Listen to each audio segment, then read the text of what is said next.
Hi, I'm Frank Lloyd, and here's my second video tutorial celebrating my latest recording, No Limits. I'd like to help you push your own limits on the horn, so this time I'm going to concentrate on high and low range. You'll notice that one particular piece on the CD, namely the Paganini Violin Caprice No. 17, there's an enormous amount of springing about from high to low. So I'm going to start talking about how I approach playing high and low in very quick alternation. When I practice high, and you've got to realize that in this sort of playing, it's not going to be the same sort of practice and preparation that you're going to do like for playing in symphony orchestra, which is a different sort of blowing. This is enabling yourself to play very lightly and flexible in the upper register and also in the lower register. So you don't want any one particular range of the instrument. Like if you concentrate so much on the high range, you're going to make the low range much tighter. And likewise, if you do a lot of practice in the low register to improve your low register, then you're going to compromise to some extent your high register. So I tend to work at both together, in that my flexibilities on which I base a lot of my practice are going to take me into the high register, but I'm going to extend each exercise down into the low register. So I always keep in touch with my low register.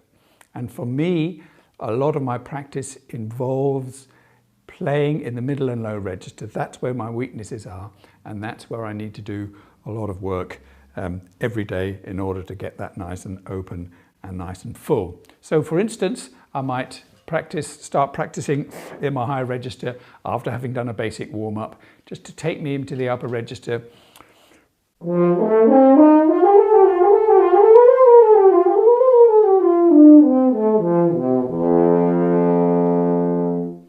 And then I'd work up from there.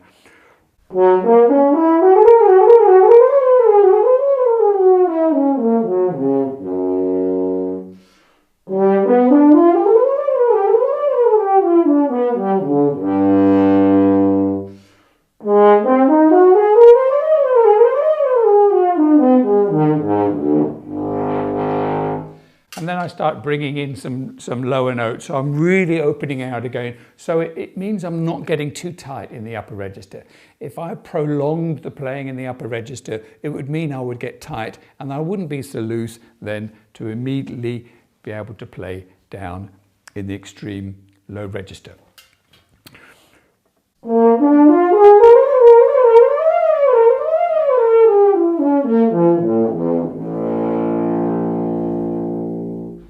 When I want to do some specific exercises in the low register, and these exercises are generally very good for opening your low register and getting some more sound, getting the airflow, and also training your breathing so that you get used to taking big breaths, enough breaths to get through these exercises because they take a lot of air. So I work into the low register, mostly working on scales, like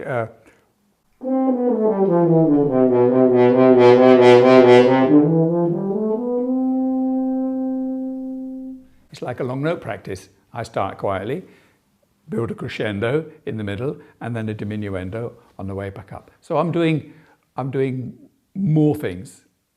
I'm doing 2 or 3 things at once.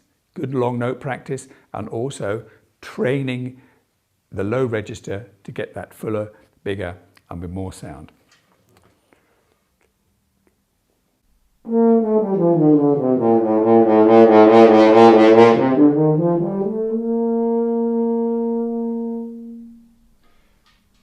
Nice airflow, nice and open airflow. Think so we open our palate at the back, so we're always using that air most efficiently.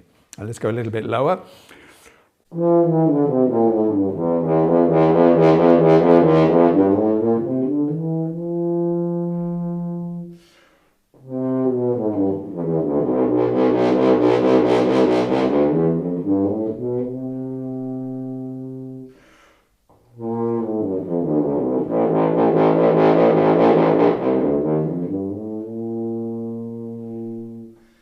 this helps me get nice and open and get some really nice flow in that low register, which for my own playing is the key to playing high, because it gives me nice and open and resonant sound, which I can then extend up into the high register. So once I've worked at both ends, getting nice and flexible in the high register and being able to jump very quickly coming back down, then I could start tackling these elements in the likes of the Paganini, where we start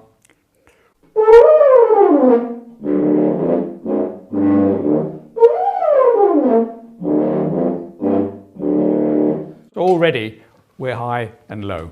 And also we brought in now another element, which is singing together with playing.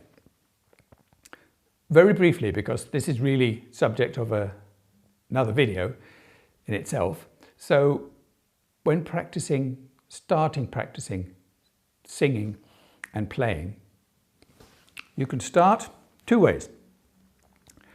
Initially, you can start with the playing note and then add the singing note.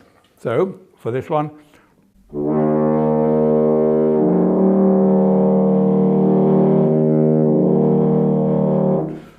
or if it's easier, start singing.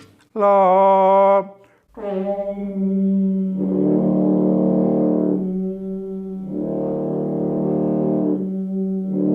And then use that air, same air, for vibrating the lips, and that brings the second note. Then moving together.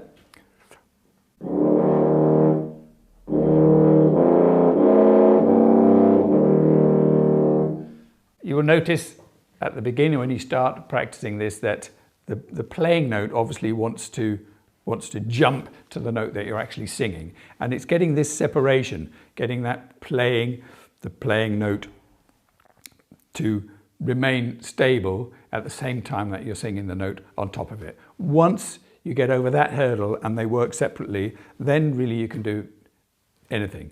More difficult for female voices, because you just don't have the low resonance that male voices have. So quite often it means jumping the octave and playing the octave higher, because it's not going to be possible to sing so low. But we do get more resonance in this very low register.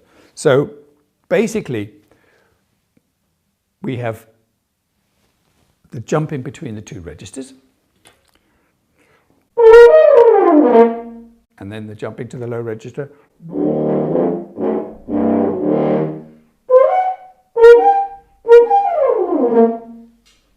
See, I'm not using a lot of power in the upper register. It's not necessary. It's the effect of doing it.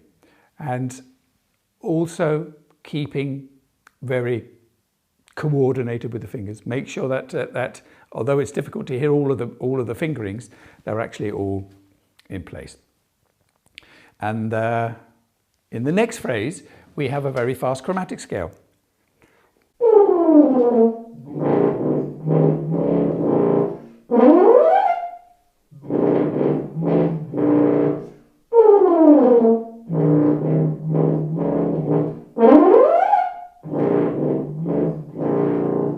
So these fast scales sound almost like glissandi, but if you slow them down,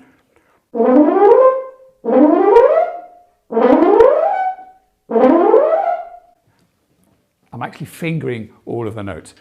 What the air is doing is just I'm playing almost like a glissando air, but from low to high, and then all the notes to speak. Coordination again is an important factor. Well, that concludes it for this video. I hope I've been able to give you a little more insight in this particular element of playing, and I'm sure that with your diligent practice, your own technical skills will improve and add to your enjoyment of playing the horn.